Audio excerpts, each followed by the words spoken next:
আমরা তো সবাই মুসলমান না? মুসলমান দুই কিসিমের। কয় কিসিমের?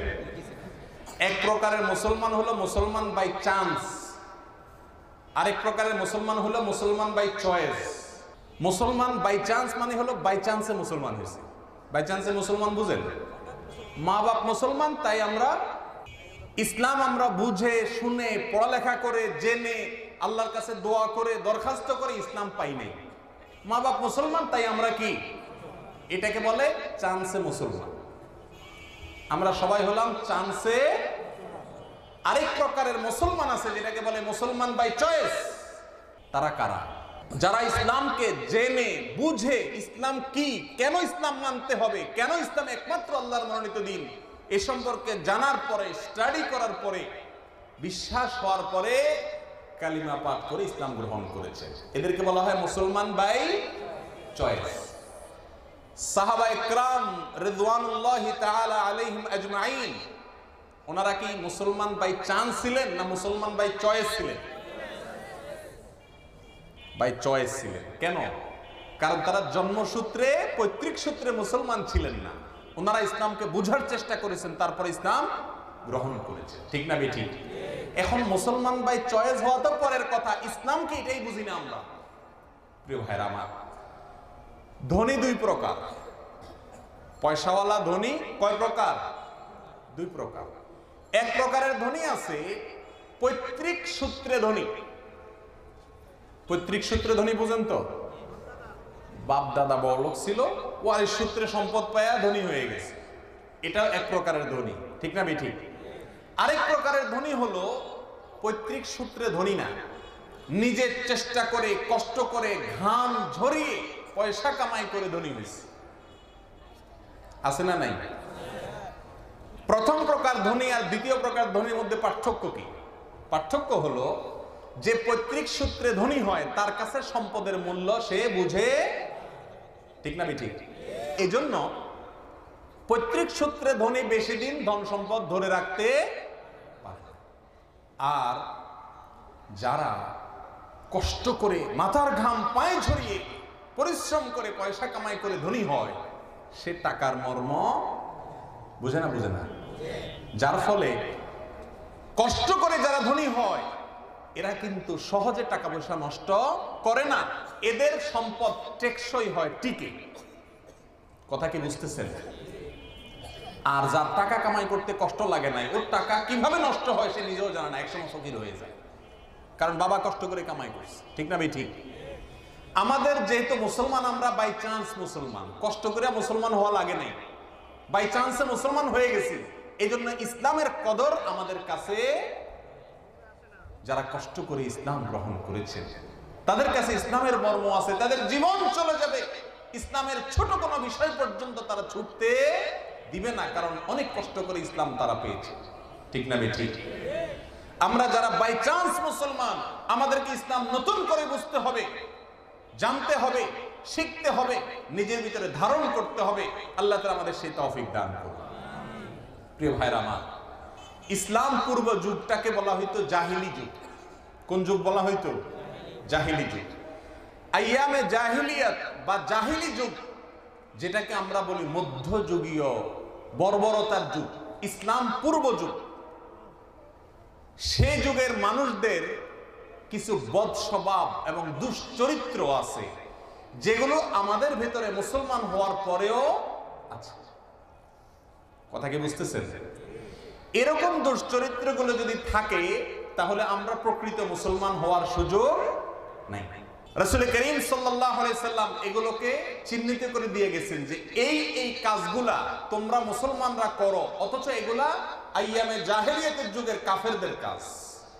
সেগুলো যদি তোমরা করো তাহলে তোমরা প্রকৃত মুসলমান হতে পারবা না। সেই কাজগুলোর মধ্য থেকে কয়েকটা কাজ আমরা বলবো ইনশাআল্লাহ। সাহাবা ইকরাম তারা জাহিলি যুগের যে দুশ্চরিত্র স্বভাবগুলো ছিল, এগুলো জানলে তারা আতঙ্কগ্রস্ত হইতেন ওই কাজ থেকে, এবং কোন অবস্থাতে জাহিলি যুগের কাজ তারা করতেন না। আনাস ইবনে মালিক রাদিয়াল্লাহু তাআলা আনহুকে একজন তাবী জিজ্ঞাসা করছেন, মক্কায় উমরা এবং হজ করার সময় সাফা মারওয়ার মাঝে সাই করতে হয়, তো বিশেষ জায়গায় যেখানে সবুজ লাইট দেওয়া আছে এই জায়গাটা জোরে দৌড়াইতে হয় এবং সাফা মারওয়া সাই করতে হয়। তো আনাস ইবনে মালিক রাদিয়াল্লাহু তাআলাকে জিজ্ঞাসা করা হয়েছে যে আপনারা কি সাফা মারওয়া সাই করতে এক সময় ইতস্তবোধ করতেন কিনা, অনাগ্রহ প্রকাশ করতেন কিনা? তিনি বলেন, হ্যাঁ, আমরা এক সময় তওয়াফ করতাম বাইতুল্লাহর, কিন্তু সাফা মারওয়া সাই করতে আমাদের কাছে ভালো লাগতো, আমরা করতে চাইতাম না। বলে কেন? উনি বলেন যে কারণ জাহেলি যুগের মানুষরা এটা করতো, এটা আমরা দেখছি ইসলাম পূর্ব যুগে, তো আমরা মনে করতাম যে এটা বোধহয় জাহেলি যুগের স্বভাব, সেজন্য ভয়ে এটা করতাম না। পরে আল্লাহ কোরআনে আয়াত নাযিল করেছেন, ইন্নাস সাফা ওয়াল মারওয়াতা মিন শাআইরিল্লাহ ফামান হাজ্জাল বাইতা ওয়া আতামারা ফালা জুনাহা আলাইহি আন ইয়াতাওয়াফা বিহিমা। উমরা আর হজ করলে সাফা মারওয়া সাই জাহেলি যুগের মানুষ করলে কি হবে? এটা আল্লাহর বিধান, এটা করতে অসুবিধা নাই। তাহলে সাহাবীরা জানার চেষ্টা করতেন জাহেলি যুগের কি কি স্বভাব ছিল।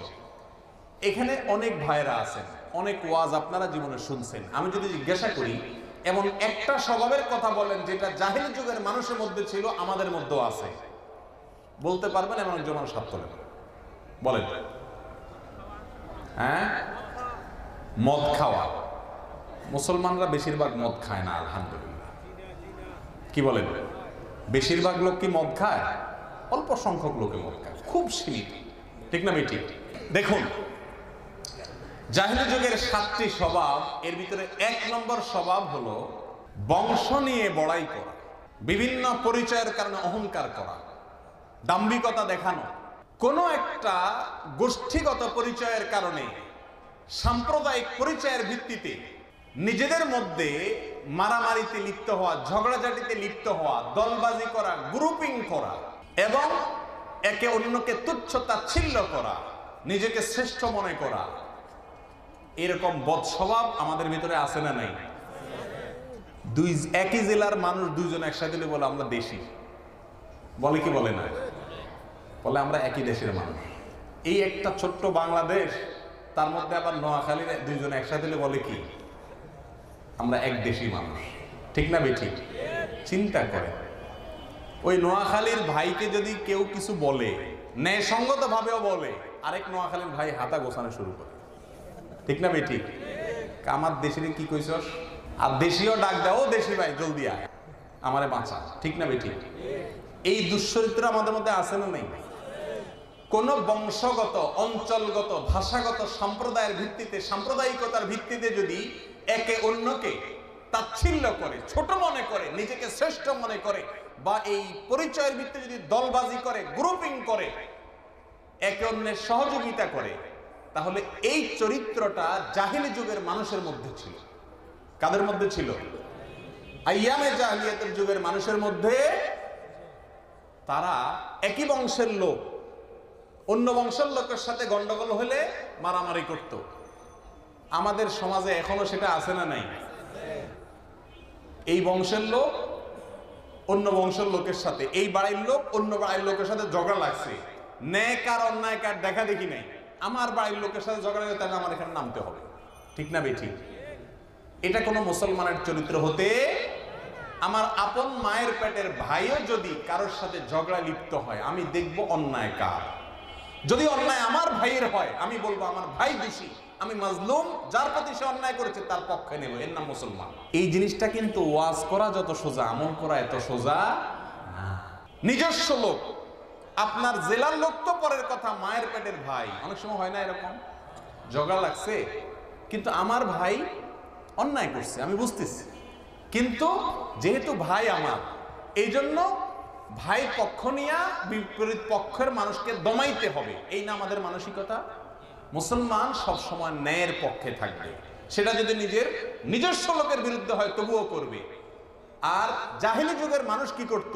দলবাজি করত, এরকম সবাই মিলে এক বংশ আরেক বংশের সাথে যুদ্ধ করত। মারা যাওয়ার সময় সন্তানদেরকে ওসিয়ত করতো, বাবারে ওই বংশের গোষ্ঠী তো আমি উদ্ধার করতে পারলাম না, মরে যাচ্ছি, তুই করিস। কথা কি বুঝতে পারতেছেন? এই চরিত্রটা আমাদের ভেতরে আছে না নাই? বংশ নিয়ে বড়াই করা, এই আমরা অমুক বংশের লোক। আজকাল বংশ নিয়ে বড়াই হয় না, কাছাকাছি অন্য জিনিস নিয়ে হয়। আমরা শিক্ষিত বংশের লোক, তোমরা অশিক্ষিত বংশের লোক। আল্লাহর কাছে শিক্ষিত অশিক্ষিতের কোনো মূল্যের ভেদাভেদ আছে? আল্লাহর কাছে কিসের মূল্য? ইন্না আকরামাকুম ইনদাল্লাহি আতকাকুম, আল্লাহর কাছে সবচেয়ে বেশি মূল্য হলো যার ভিতরে তাকওয়া সবচেয়ে বেশি।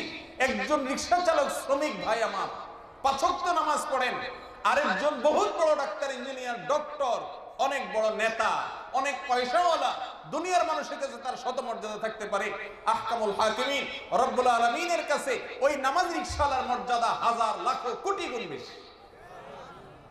এর নাম ইসলাম। ইসলাম মানুষকে তার কর্ম দিয়ে মর্যাদার মূল্যায়ন করে। এখন যদি আপনি মনে করেন ওই বেচারা রিকশাওয়ালা দেখে তার মর্যাদা কম, তাহলে বুঝতে হবে আপনার ভেতরে জাহিলি যুগের চরিত্র এখনো বিদ্যমান আছে। কথা কি বুঝাইতে পারছি? আমরা মানুষকে মর্যাদা দেব কি দিয়া? তার কর্ম দিয়া, আমল দিয়া। কি দিয়া? কর্ম যদি ভালো হয়, আমল যদি ভালো হয়, নামাজি হয়, নেককার হয়, সৎ হয়, আমরা তাকে মর্যাদা দিব। যদি সে পেশায় ছোট পেশার মানুষ হয়, অশিক্ষিত হয়, গরিব মানুষ হয়, সমাজের মানুষ তাকে ছোট মনে করে, কিন্তু আমার অন্তরে তিনি সম্মানিত মানুষ, কারণ তিনি মানুষটা ভালো। কথা কি বুঝাতে পারছি? প্রিয় ভাইরা আমার, এর বাইরে বংশগত লড়াই, গৌরব এবং গোঁড়ামি, এর পাশাপাশি বিভিন্ন রকমের সাম্প্রদায়িকতা আছে। আমি এক কোম্পানির লোক, আপনি আরেক কোম্পানির লোক। আমি রিক্সা চালাই, আমার একটা রিক্সাওয়ালা ভাইরে বাইকালায় ঠেলে দিছে, লাগাই দিছে। এখন বাইকালা রিক্সা লাগছে মারামারি, এবার সব রিক্সাওয়ালা সব হাতা গোছায় চলে আসে। ঠিক না বেঠিক? সেদিন গুলিস্তানে দেখলাম এক বাইকালাকে এক লোক মারতে ধরছে, কোন একটা ভুল টুল হয়েছে, হয়তো গায়ের সাথে লেগে গেছে। তো আশপাশের বাইকালা দেখলাম সবগুলো হেলমেট খোলা ধরছে। হেলমেট খোলা মানে কি? হেলমেট খোলা ধুইয়া সব গোছায় গেছে যাইতেছে আর কি, মানে আমাদের জাতি ভাইরে ধরছে কেন? এই যে গ্রুপবাজি আছে না, ন্যায় অন্যায় বাজ বিচার নাই। যদি অন্যায় করে আমার বাইকালা ভাই, তো অবশ্যই আমি বলবো ভাই তুমি অন্যায় করছো। হ্যাঁ, অন্য লোক যদি অন্যায় করে তাকে অবশ্যই বলবো, কিন্তু আমার জাতের লোক যেহেতু অন্যায় করতেছে, ন্যায় অন্যায় বুঝি না, আগে তারে বাঁচাও। এই স্বভাবটা হলো আইয়ামে জাহেলিয়াতের যুগের, জাহেলি বর্বর যুগের মানুষের স্বভাব। এটা মুসলমানের ভিতরে থাকতে পারে। মুসলমান বিচার করবে কি দিয়া? ব্যক্তির কাজ দিয়া। ভালো কাজ হলে তাকে মূল্যায়ন করবে, মন্দ কাজ হলে সে নিজের বাপ হলেও তাকে মূল্যায়ন করবে না। কথা কি পরিষ্কার? এবার আসি আমাদের হুজুরদের বিরুদ্ধে একটু বলি। রিকশাওয়ালা বললাম, বাইকালা বললাম, আমরা হুজুররা একটা খারাপ কাজ করি। বেশিরভাগ ক্ষেত্রে ওয়াজ মাহফিলগুলোতে আজকাল শোনা যায়, আপনারা দেখেন। সেটা হলো এক হুজুর আর এক হুজুরের গোষ্ঠী উদ্ধার করে। করে কি করে না? লাগালাগি করে না? গ্রুপিং। এই গ্রুপিংটা হলো হয় কোনো ব্যক্তিকে কেন্দ্র করে, অথবা কোনো ইজমকে কেন্দ্র করে, অথবা কোনো মতবাদকে কেন্দ্র করে গ্রুপিং হয় মুসলমানদের মধ্যে। আছে না নাই? শত শত গ্রুপ আছে না আমাদের মধ্যে, মুসলমানদের মধ্যে। আমার গ্রুপের কোনো ভাই যদি বিপদে পড়ে, আমি তার পক্ষে দাঁড়াই। সে যদি কোনো ভুল কথা বলে, আমি সাফাই গাইয়া সেটাকে ধামাচাপা দেওয়ার চেষ্টা করি। ঠিক না ঠিক? ভিন্ন মতের কেউ যদি কোনো ভুল করছে, তাহলে ফেসবুকে ওইটা নিয়ে আর লিখতে লিখতে লাল করে ফেলে। ঠিক না ঠিক? এইটাও কিন্তু জাহিলি যুগের স্বভাবটার সাথে সাদৃশ্যপূর্ণ একটা স্বভাব। মুসলমানের ভালোবাসা হবে আল্লাহর জন্য, বিদ্বেষ হবে কার জন্য? আল্লাহর জন্য। মান আহাব্বা লিল্লাহ ওয়া আবগাদা লিল্লাহ ওয়া আতা লিল্লাহ ওয়া মানা লিল্লাহ ফাকাদ ইসতাকমালাল ঈমান। যে আল্লাহর জন্য ভালোবাসে, আল্লাহর জন্য বিদ্বেষ করে, আল্লাহর জন্য দেয়, আল্লাহর জন্য বিরত থাকে, তার ঈমান পরিপূর্ণ হয়ে গেছে। প্রিয় ভাইরা আমার, সারা দুনিয়ার মুসলমান আমার সাথে তার শতমত পার্থক্য থাকতে পারে, কিন্তু মুসলমান ভাই, সেই হিসাবে তার প্রতি আমার ভালোবাসা থাকতে হবে। যদি ভালোবাসা না থাকে, দলীয় পরিচয়ের ভিত্তিতে আপনি এক দল করেন, উনি আরেক দল করে, আপনি এক গ্রুপের মুসলমান, উনি আরেক গ্রুপের মুসলমান, অতএব এই দলীয় পরিচয়ের কারণে আপনার গ্রুপের লোকের ভুলটাকেও আপনি সঠিক বলেন, অন্য গ্রুপের ভাইদের ভুল পাইলে সেটাকে নিয়ে মার্কেটিং করে বেড়ান। এই দুঃস্বভাব আমাদের মধ্যে আছে না নেই? হুজুরদের মধ্যে যা তা হুজুরদের অনুসারীদের ভিতরে আরো বেশি। ঠিক না বেঠিক? এক বক্তার অনুসারীরা অন্য বক্তার ভুল একটা পাইলে ফেসবুকে মাশাআল্লাহ শেয়ার দিয়া, পোস্ট দিয়া ওই বক্তার 14 গোষ্ঠী উদ্ধার করে। করি কি করি না? এই চরিত্রটা কোন মুসলমানের চরিত্র না। যতক্ষণ পর্যন্ত ইসলামের গণ্ডিতে থাকবে সে আমার ভাই, তার প্রতি আমার ভালোবাসা থাকতে হবে, তার প্রতি বিদ্বেষ থাকতে পারবে না, তাকে নিয়ে আমি তুচ্ছ তাচ্ছিল্য করার সুযোগ নাই। ইমাম ইবনুল কাইয়িম রাহিমাহুল্লাহ তারা কিতাবে লিখেছেন, আদ-দুআ বিদআ ওয়াল জাহিলিয়া, জাহিলি যুগের আহ্বানের মধ্য থেকে একটা হলো কাদ-দুআ ইলাল কাবাইল ওয়াল আসাবিয়াতে, বিভিন্ন গোত্রের নাম ধরে, বংশের নাম ধরে, এলাকার নাম ধরে আপনার গ্রুপিং করা, অন্য এলাকার মানুষের বিরোধিতায় লিপ্ত হওয়া। অমাসালহু অমিথলহু আত-তাআসসুব ইলাল মাযাহিবি ওয়াত তাওয়াইফি ওয়াল মাশায়েখি ওয়া তাফদীলু বা'দিহিম আলা বা'দিন ইয়াদউ ইলা যালিক। বিভিন্ন হুজুর, বিভিন্ন শেখ, ওনাদের নাম দিয়ে বিভিন্ন গ্রুপ গড়ে ওঠে। আমরা এই শেখের ভক্ত, অন্য শেখের বিরোধিতা আমাদের করতে হবে, অন্ধ বিরোধিতা আমরা লিপ্ত হই, আছে না নাই? এই সব জাহিলি যুগের চরিত্র। আল্লাহ তাআলা আমাদেরকে বেঁচে থাকার তৌফিক দান করুন। একটা ঘটনা শুনেন, রাসূল করিম সাল্লাল্লাহু আলাইহি সাল্লামের যুগে একজন আনসারী, একজন সাহাবী, এই মুহাজির। আনসারী তো বুঝেন আপনারা, আনসারী কে?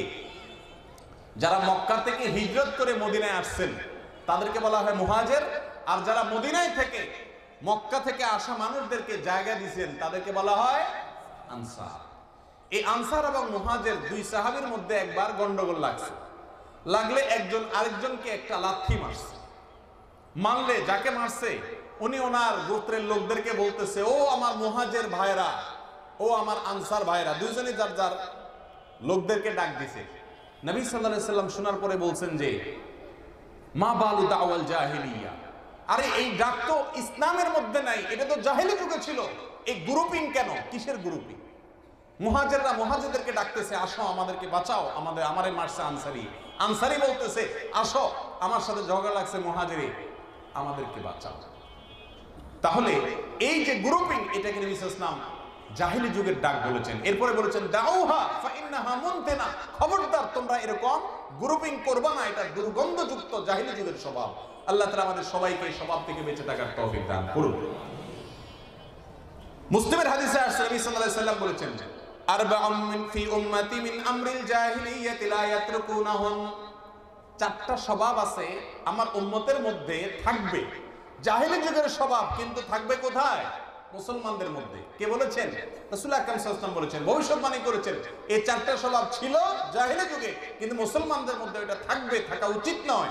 তার ভিতরে এক নম্বর হলো আল ফখরু ফিল আহসাব, বংশ নিয়ে বড়াই করা, শিক্ষা নিয়ে বড়াই করা, চাকরি নিয়ে বড়াই করা, অন্যকে ছোট মনে করা, এটা এক।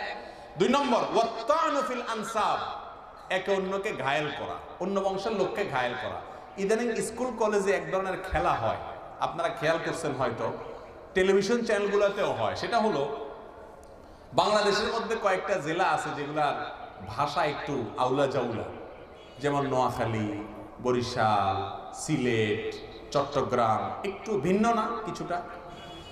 এবার এগুলোর মধ্যে ঝগড়া লাগাই দেয়, নোয়াখালীর একজন, বরিশালের একজন, সিলেটের একজন, চট্টগ্রামের একজন, লাগায় দেয় বিতর্ক, আমার জেলায় আমি সেরা, এরকম নাম টাম দেয়। দেখছেন নি আপনারা এসব?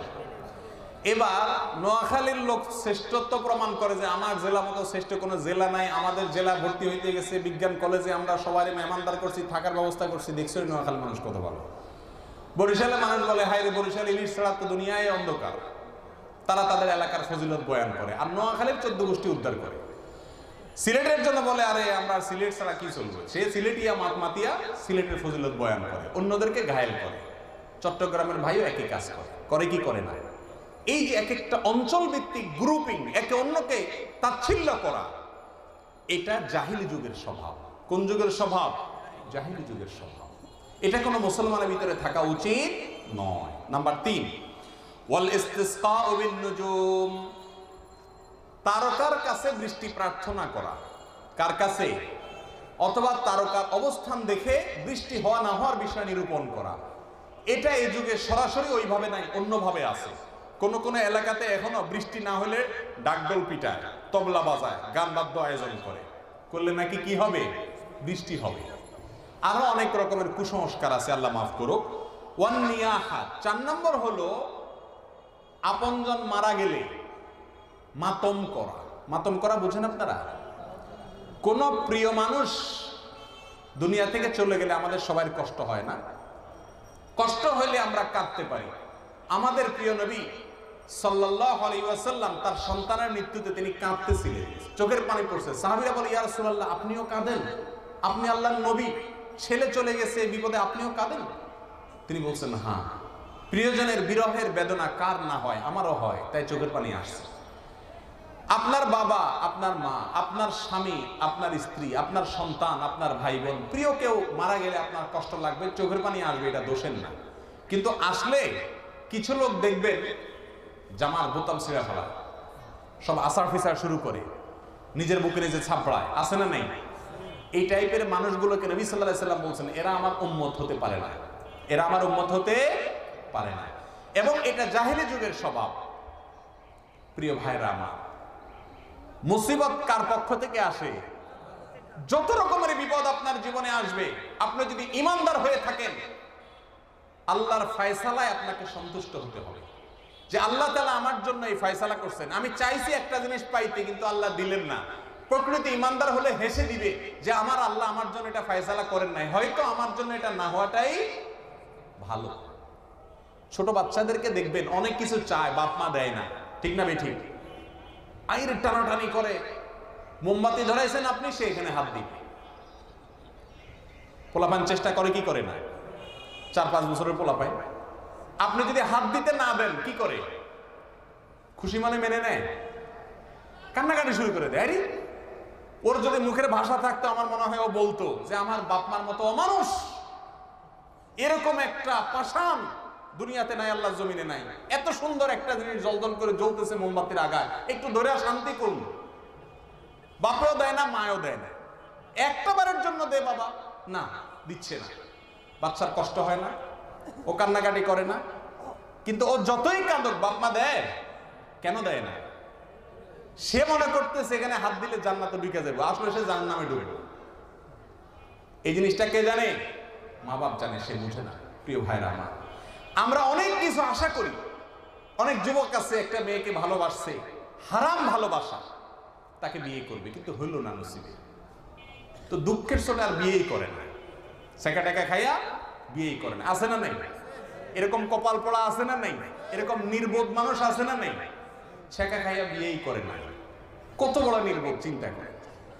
আবার অনেক ভাই আছেন, কোনো কিছু চাইছেন আল্লাহর কাছে, ছেলেটা ভালো রেজাল্ট করলো না, ব্যবসাটা ভালো করে হইলো না, কিছু একটা করতে চাইছেন, হয় নাই, মনটা খারাপ হয় কি হয় না? ওই টাইমে আমার আল্লাহ যা বুঝেন, আমি তা, আমার জন্য আমি এটাকে কল্যাণ মনে করতেছি, কিন্তু আল্লাহ মনে করতেছে আমার জন্য অকল্যাণের। অতএব আল্লাহর ফয়সালাকে মেনে নেওয়া, এটা হলো ইমানদারের পরিচয়। আর হাহুতাশ করা, এটা হলো শিশুর পরিচয়, নির্বোধ মানুষের পরিচয়। প্রিয়জনের বিয়োগে যারা হাপ্পা লাফালাফি করে, ভাঙচুর করে, বোতাম ছিঁড়াছিঁড়ি করে, এরা নবীর উম্মত না, এটা জাহিলি যুগের স্বভাব। ইমানদারের কাজ হলো সবর করা। কি করা? ধৈর্য ধারণ করা। আল্লাহ তাআলা সকল বিপদে আমাদেরকে সবর করার তৌফিক দান করুন। আরেকটা মাতম আছে ভাই, সেটা হলো হাস্যকর একটা বিষয়। ইসলাম পূর্ব যুগে, আরবের জাহিলি যুগের মানুষের নিয়ম ছিল, বাপ মা মারা গেলে, আপনজন মারা গেলে কিছু মহিলা পাওয়া যাইতো, এদেরকে ভাড়া আনতো। কি জন্য আনতে জানেন? এরা আইসা ওই বাপ মার জন্য কাইন্দা দিত। আপনি একা তো কাইন্দা পোষাবে না, এজন্য বাড়াটা কান্না করা মহিলা নিয়ে আসতো। এরা আসার ফেসার করে কান্নাকাটি করে দিত, ঢোল তবলা ফিরে দিতে কানতো, হাই রে গেল রে, শেষ হলো রে, হা হলো তাহলে রে, এগুলা বলে বলে বকতো আর কানতো, এদেরকে পরে পয়সা দিয়ে দিত। এখনকার যুগে মানুষ যখন ব্যান্ড পার্টি ভাড়া করে আনে, তখনকার যুগে মানুষ কান্না পার্টি ভাড়া করে আনে। কথা কি বুঝতে পারতেছেন? এটা জাহেলি যুগের স্বভাব। আপনারা বলবেন এটা বলে লাভ কি, আমরা কি এখন এগুলো করি? হ্যাঁ, আমরাও করি। আমরা কেমনে করি বুঝেন? আপনাদের বাবা মরার পরে, প্রিয়জন মরার পরে আপনারা হুজুর ভাড়া করেন না? কথা বলেন না? হুজুর ভাড়া হয় না?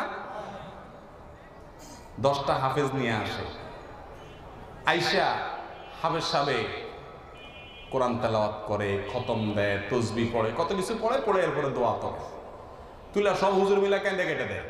দেয় কি দেয় না? এটা সরাসরি ওইটা না হইলে ওইটার সাথে সাদৃশ্য আছে, মিল আছে। আপনার বাপ মা মারা গেছে, হুজুর আইসা কি করবে? এই ভুল জিনিসটা আমাদের সারা বাংলাদেশে আছে। ভালো করে শুনে রাখেন, আপনার বাপ মা মারা গেলে, প্রিয়জন মারা গেলে আপনি আল্লাহর কাছে দোয়া করতে পারেন, এটা ঠিক। কোন আলেম, হুজুর, ইমাম সাহেব, মুয়াজ্জিন সাহেব ওনার কাছে দোয়া চাইতে পারেন, সেটাও ঠিক। দোয়া করা যায়, দোয়া চাওয়া যায়। হুজুর আপনি নেককার মানুষ, আমার বাবার জন্য দোয়া করে দিন, এটা বলতে পারেন আপনি, উনি দোয়া করে দিল, এটা ঠিক আছে। কিন্তু দোয়া করানো ঠিক না। দোয়া করানো বুঝেন? মাথা ঢুকতেছে না। একটা হলো দোয়া করা নিজে নিজে, আর একটা হলো দোয়া চাওয়া, ভাই আপনি দোয়া করেন, এটা হলো দোয়া চাওয়া। আর একটা হলো দোয়া করানো। বেশ কম আছে না? নেই? দোয়া করাইতে বাজেট লাগে কি লাগে না? বিনা বাজেটে কোনো দোয়া করান যায়? চাইতে টাকা লাগে? হুজুরে বলে, হুজুর ইমাম সাহেব ঘোষণা দেয় নামাজের পরে অমুকের বাসায় দোয়া আছে, এর মানে হলো জিলাপি আছে আপনাদের জন্য আর আমার জন্য পয়সা আছে। ঠিক না ঠিক? এবার হুজুর কাইন্দা কেটে দেয়। মাঝে ফেসবুকে বাইর হয়েছে, চট্টগ্রামের দিকে এক হুজুর রেট দিছে, মিলাদের রেট। একটা রেট হলো 500 টাকা। 500 টাকার রেটের মিলাদে ধুমায়া কান্দাকাটি হবে। বুঝেন নাই কথা? হুজুরের পুরা বাহিনী সহকারে কান্দ, পাশান মানুষও কান্দা দিবে হুজুরের কান্দন দিকে। রেট কত? 500। আরেকটা হলো 300 টাকার মিলাদ। এইটাতে অত বেশি কান্দ কাটন হবে না, মোহা হবে হালকা পাতলা, চোখের পানি টানি বাইর হবে না। 300 টাকা চোখের পানি বাইর হবে না, এত সোজা? চোখের পানির দাম আছে? 500 দিবেন, একটু কষ্ট করে ঠেলা কান্দা কেটে দিবেন। বুঝেন নাই কথা?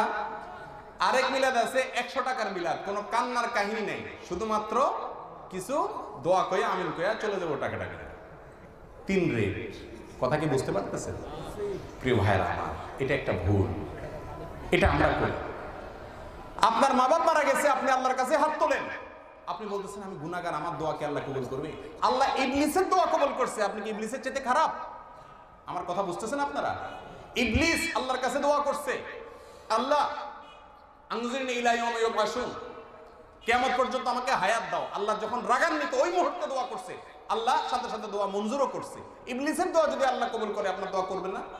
আপনার প্রিয়জন হারাইছেন, আপনার মনে যে ব্যথা, আমার মনে কি সে ব্যথা কোনোদিন আসবে? আপনি একটু হাত তোলেন, চাওয়া শিখেন, আল্লাহ আমাদেরকে চাওয়ার তৌফিক দান করেন। ওলামাদের কাছে দোয়া চাইবেন, ওলামাদের কাছে দোয়া চাইবেন, তবে মৃত মানুষকে কেন্দ্র করে ভাড়ায় দোয়া করাবেন না। কথা কি বুঝতে পারছেন? এটা জাহিলি যুগের স্বভাবের সাথে সাদৃশ্যপূর্ণ কাজ। আল্লাহ তাআলা আমাদেরকে বেঁচে থাকার তৌফিক দান করুন। 5 নম্বরের জাহিলি যুগের স্বভাব, এটা প্রতিটা ঘরে ঘরে আছে, প্রতিটা ঘরে ঘরে, ইল্লা মার রাহিমা রাব্বি, হাতে গোনা কিছু মানুষ বাদে বেশিরভাগ মানুষের ভিতরে আছে। সেটা হলো মহিলারা বেপর্দা চলাফেরা করা। মহিলারা বেপর্দা বলে তাহলে আমাদের কি? আমরা তো পুরুষ। আপনাদের সমস্যা হলো আপনার বাসার মহিলা যদি বেপর্দায় চলাফেরা করে, তাহলে আপনার নাম হলো দায়ুস। আপনার নাম কি? হাদিসে আসছে দায়ুস আল্লাযী ইউকিররু ফি আহলিহি আল খাবাস।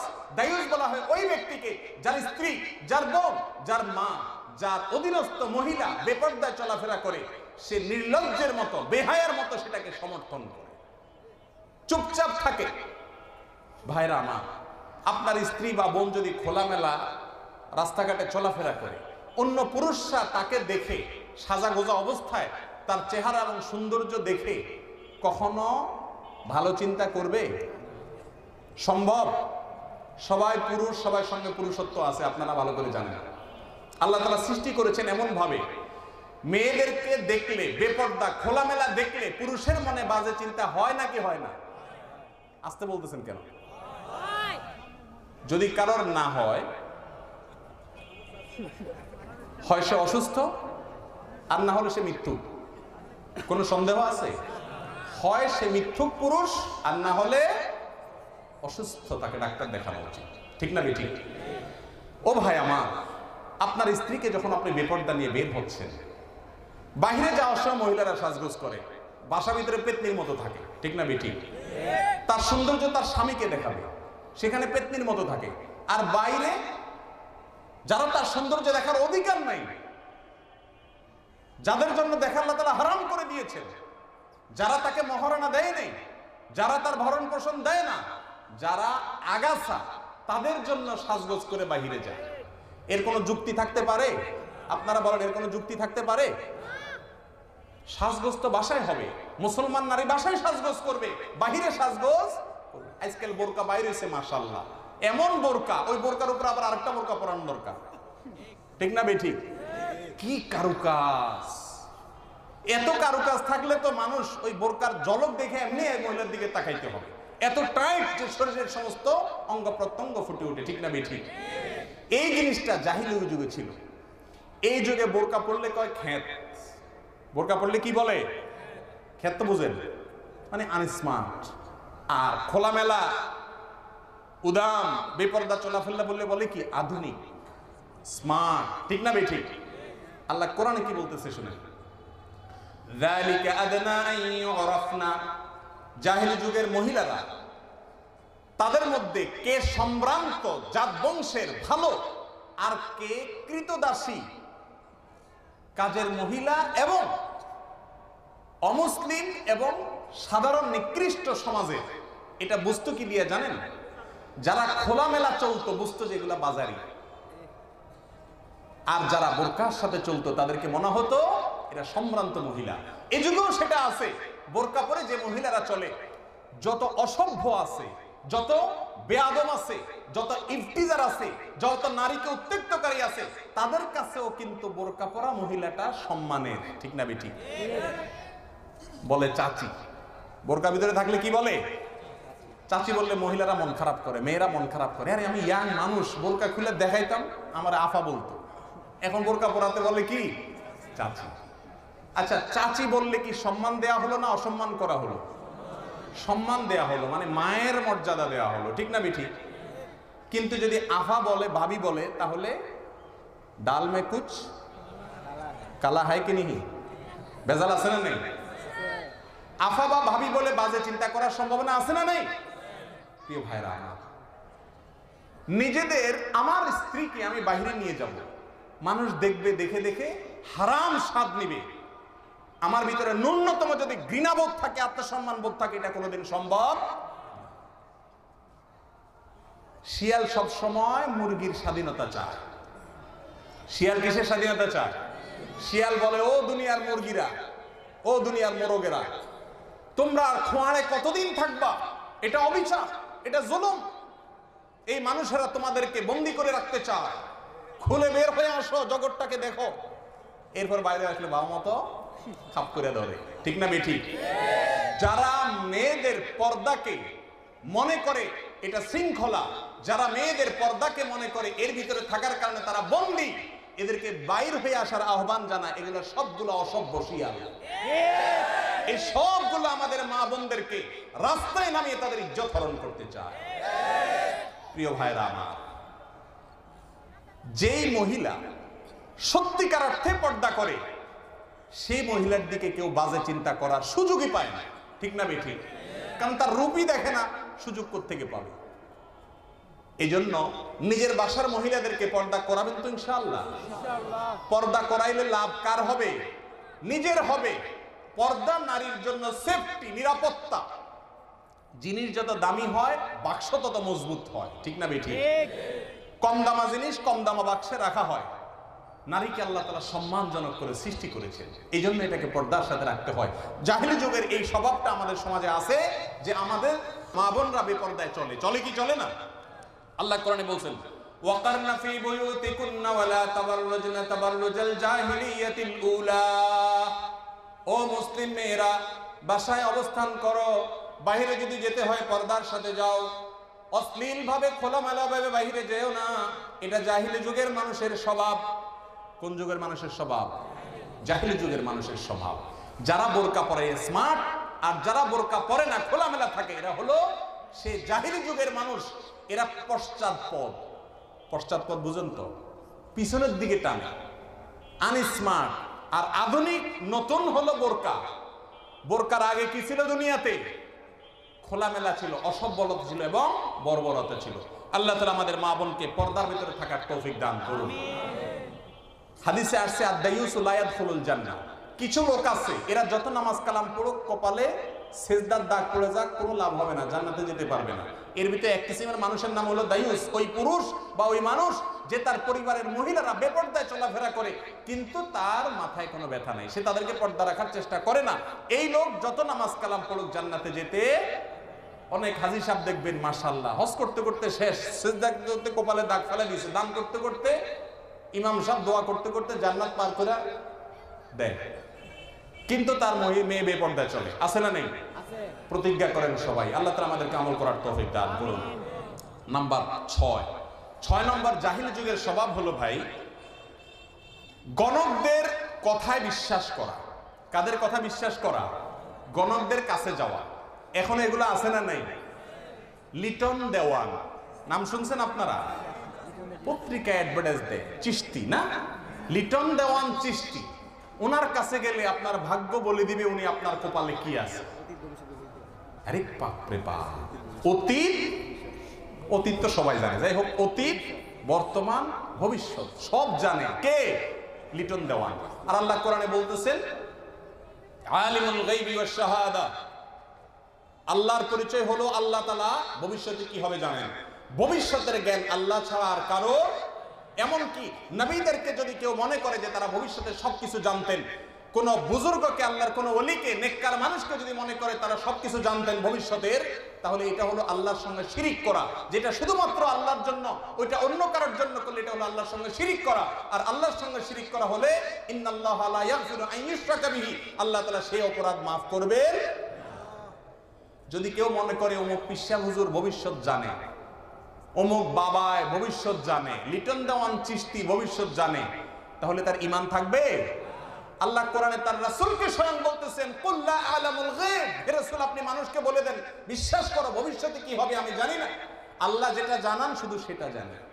অনেক ভবিষ্যৎবাণী আল্লাহ তাআলা রাসূলকে জানাইছেন ওহীর মাধ্যমে, তিনি সেটা জানেন, নিজে থেকে ভবিষ্যৎ তিনিও যদি জানতেন তাহলে উহুদের ময়দানে আমার রাসূলের উপরে যখন আঘাত আসছে কোন দিক থেকে আসছে তিনি তো জানতেন, তাহলে তিনি সরে যেতেন। কিন্তু তিনি আঘাত পাইছেন কি পান নাই? কষ্ট পাইছেন কি পান নাই? ভবিষ্যৎ জানলে এটা হতো না।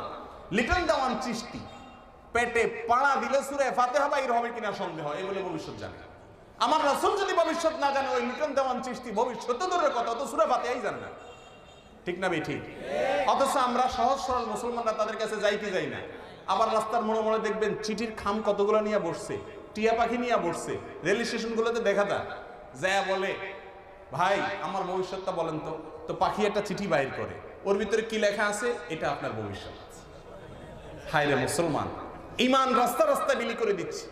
ঈমান হারা হয়ে যাবেন যদি আল্লাহ ছাড়া কাউকে ভবিষ্যতের মালিক মনে করেন। লিটন দেওয়ানে পাথর বেচে তার কপাল খোলার জন্য। কি করার জন্য? অফিস দিয়া বইছে বসুন্ধরা সিটিতে, বৈশা বৈশা কি বেচে? পাথর বেচে লিটন দেওয়ানে। হে পাথর বেচে তার ভাগ্য খোলার জন্য, আংটি বেচে তার নিজের কপাল খোলার জন্য। আর আপনি তার কাছ থেকে আংটি কিনে নিজের কপাল খুলবেন। আপনি কত নম্বরের বেকুব শুনেন। যদি আংটি এটা পড়লে কপাল খুলতো, তাহলে ওই লিটন দেওয়ান দোকান না দিয়ে আংটি সবগুলো পরে বসে থাকতেন। ঠিক না ভাই? ঠিক। হ্যার আংটি হ্যারি কপাল খুলতে পারে না, আপনার কপাল করতে খুলবো মিয়া? আপনার কপাল খোলার মালিক কে? আল্লাহ সুবহানাহু ওয়া তাআলা। ঠিক না ভাই? ঠিক। জাহিলি যুগের মানুষেরা এই গণকদের কথা বিশ্বাস করত, সেই জিনিসটা আমাদের মুসলমানদের মধ্যে এখনো আছে। এটা জাহিলি যুগের স্বভাব। আল্লাহ আমাদেরকে বেঁচে থাকার তৌফিক দান করুন। জাহিলি যুগের 7 নম্বর স্বভাব হলো সন্তান পালক নিয়া তাদেরকে নিজের সন্তান বলে চালাইয়া দেওয়া। আছে না নাই? সন্তান দত্তক নেয় না, পালক নেয় না।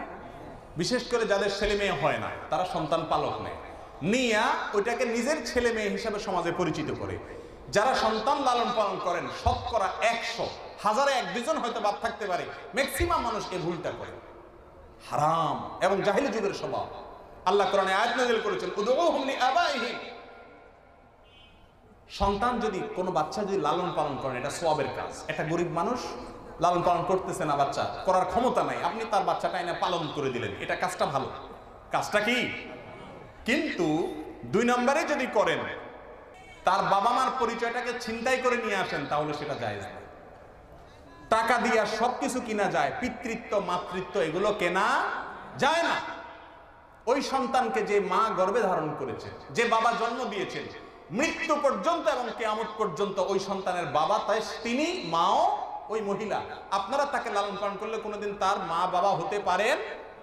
কথা কি বুঝতে পারতেছেন? আপনারা লালন পালন করে দিবেন, যদি সন্তানটা আপনাকে দিয়ে দেয় আপনি রাখেন, অসুবিধা নেই, কিন্তু এই সন্তানকে নিজের সন্তান বলে মিথ্যা পরিচয় দিবেন না। আমার কথা কি বুঝতে পারতেছেন? যদি বাপ মা হতে চান একটা বুদ্ধি আছে, সেটা হলো যদি কোনোভাবে দুধ সম্পর্ক সৃষ্টি করে দেন তাহলে দুধ মা দুধ বাপ হিসাবে বাপ মা বলা যাবে রূপকর্তে। এখন মুশকিল হলো মহিলার বাচ্চা যদি না হয় তাহলে দুধও আসবে না, তাহলে মহিলার বোনের দুধ বা অন্য কারোর নিকটাত্মীয় কারোর দুধ যদি খাওয়াই দেন তাহলে দুধ সম্পর্ক হয়ে গেলে সেই হিসাবে মা বা খালা বলা যেতে পারে।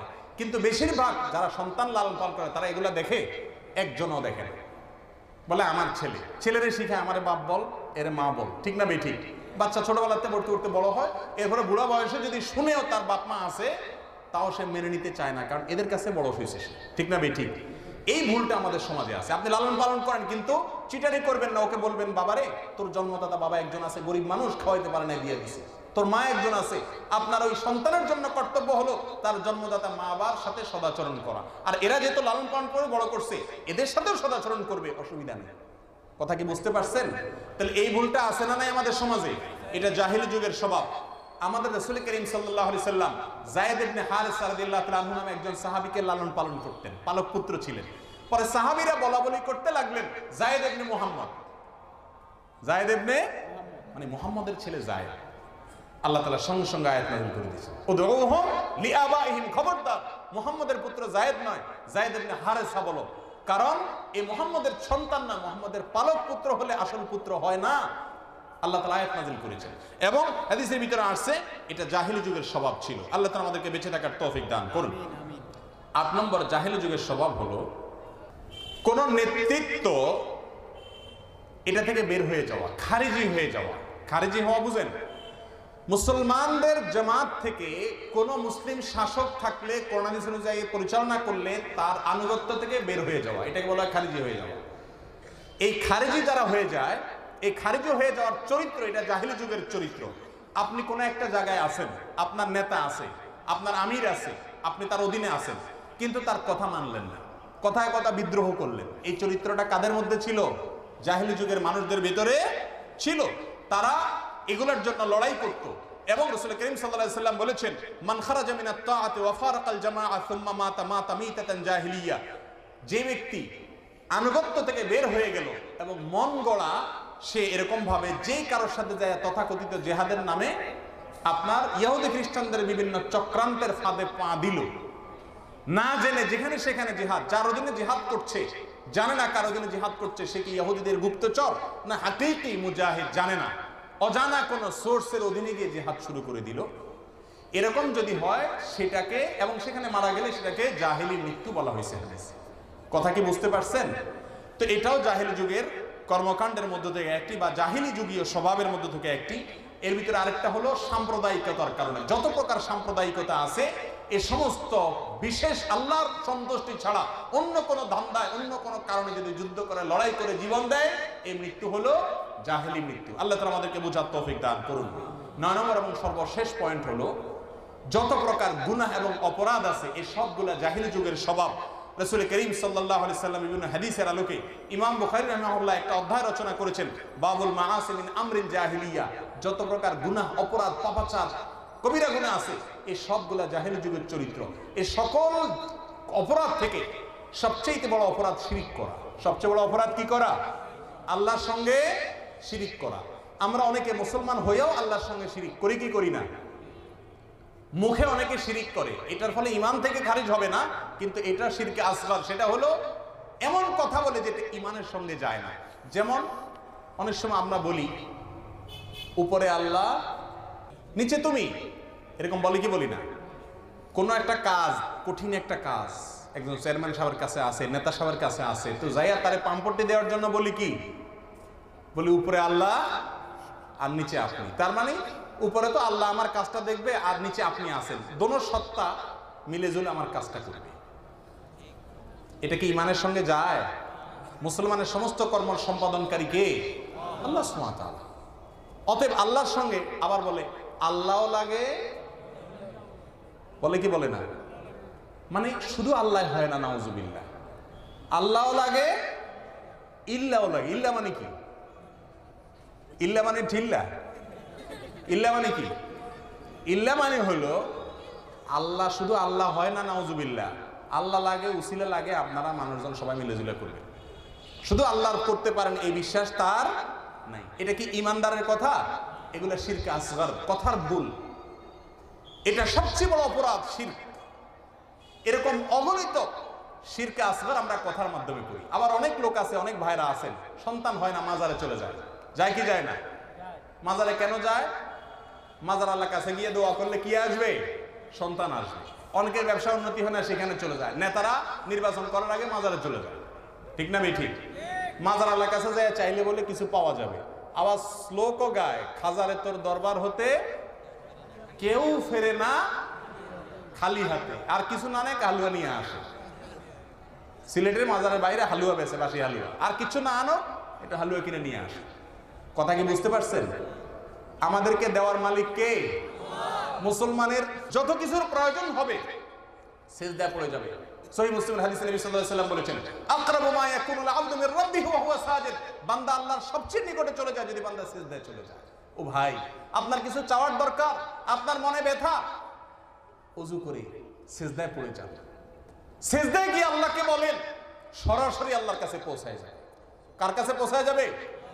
আমরা মনে করি আল্লাহর কাছে ডাইরেক্ট যাবে না, এজন্য দালাল ধরি। কি ধরি? দালাল বুঝেননি? আমরা বাংলাদেশের মানুষ, আমাদের আসলে কপালটা খারাপ। আমাদের সোজা দরজা দিয়ে কিছুই হয় না, সব পিছনের দুয়ার দিয়ে হয়, ঠিক না ঠিক? ট্রেনের টিকিট নাই রেল স্টেশনে, কিন্তু পিছনে আছে। আছে না নাই? যে কোনো কাজে যাইবেন, সামনে নাই, পিছনে আছে। আল্লাহ মাফ করুক, এই না আমাদের সমাজের চিত্র। এই জন্য আমরা মনে করি আল্লাহর কাছে মানে ডাইরেক্ট চাইলে পাউন যাবো না, পিছনে এসে মৌলবীরে দালাল ধরলে তারপর আল্লাহ দিয়ে দিয়ে, ঠিক না ঠিক? অথচ নবী সাল্লাল্লাহু আলাইহি ওয়াসাল্লাম তার এক সাহাবীকে বলেছেন, ওয়াইজা সাআলতা ফাসআলিল্লাহ ওয়াইজা ইসতাআনতা ফাসতাইন বিল্লাহ। যখন কিছু চাইবা কার কাছে চাইবা? নাকি মাজারওয়ালার কাছে? যখন সাহায্য চাইবা কার কাছে চাইবা? আল্লাহর কাছে চাইবা। অতএব প্রিয় ভাইরা আমার, একমাত্র আল্লাহর ইবাদত করব, আল্লাহর কাছেই চাইবো। কোনো ইল্লা ফিল্লা, কোনো দালাল, এগুলোর দরকার নাই। আল্লাহ বলেছেন, উদউনি আস্তাজিব লাকুম, আমার কাছে দোয়া করো। তুমি যত নাখান্দা হও, যত নালায়েক হও, যত অশিক্ষিত হও, এমনকি গুনাহগার হও, টেনশন নাই, আল্লাহর কাছে চোখের পানি ফেলে চাও, আল্লাহ তাআলা তোমার দোয়া কবুল করবেন। আল্লাহ তাআলা আমাদেরকে শিরক থেকে বেঁচে থাকার তৌফিক দান করুন।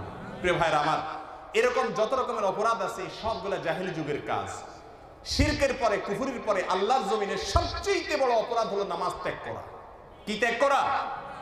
আপনারা সবাই 5 ওয়াক্ত নামাজ পড়েন?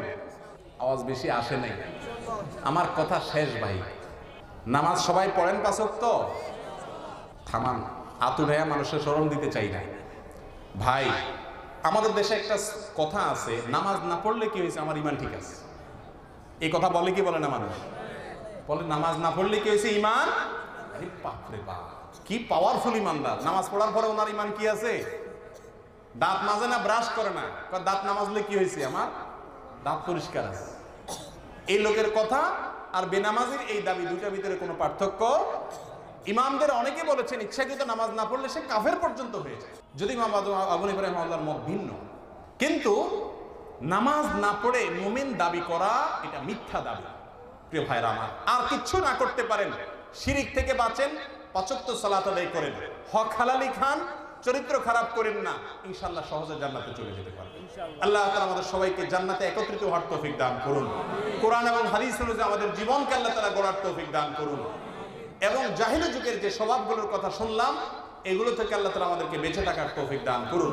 এক নজরে আবারও বলছি, দলীয় অন্ধত্ব, ইসলামের নামে হোক, দুনিয়ার নামে হোক, যেভাবেই হোক, গোলামি, দলবাজি, গ্রুপবাজি, সাম্প্রদায়িকতা এবং অঞ্চলভিত্তিক পরিচয় বা বংশ পরিচয়ের কারণে গর্ব করা, একে অন্যকে তাচ্ছিল্য করা এবং তারকার কাছে বা বিভিন্ন কিছুর কাছে মিষ্টি প্রার্থনা করা এবং মাতম করা, এগুলো সবগুলা জাহেলি যুগের চরিত্র। এবং মেয়েদেরকে বেপর্দায় চালানো বা মহিলারা বেপর্দায় চলা জাহেলি যুগের চরিত্র। গণকের কাছে যাওয়া, বিশ্বাস করা জাহেলি যুগের চরিত্র। সন্তান পালক নিয়ে তাকে নিজের সন্তান বলে পরিচয় দেওয়া জাহেলি যুগের চরিত্র। এবং আনুগত্য থেকে বাইর হয়ে যাওয়া, খারিজি হয়ে যাওয়া জাহেলি যুগের কর্ম, জাহেলি মৃত্যু। এই কাজ করলে, মারা গেলে এভাবে। এবং যত প্রকার অপরাধ আছে, সবচেয়ে বড় অপরাধ হলো আল্লাহর সঙ্গে শিরিক করা। এরপরে সবচেয়ে বড় অপরাধ আল্লাহর জমিনে অন্য সমস্ত অপরাধের চাইতে বড় অপরাধ হলো নামাজ তরক করা। এটা যদি কেউ করে, দাবি করতে পারে না মুসলমান নিজেকে, এগুলা যদি করে তাহলে সে জাহেলি যুগের চরিত্র তার ভিতরে আছে। আল্লাহ তাআলা আমাদের সকলকে খাঁটি মুসলমান হওয়ার তৌফিক দান করুন। আমরা কবে মারা যাবো ভাই কেউই জানি না। নিজের ইমানকে শিরিক মুক্ত ইমান আর বেদাত মুক্ত আমল নিয়ে আমরা যেন যেতে পারি, আল্লাহ সুবহানাহু ওয়া তাআলা আমাদের সবাইকে তৌফিক দান করুন। জাযাকুমুল্লাহু খাইরান ওয়া আখিরু দাওয়ানা আলহামদুলিল্লাহি রাব্বিল আলামিন।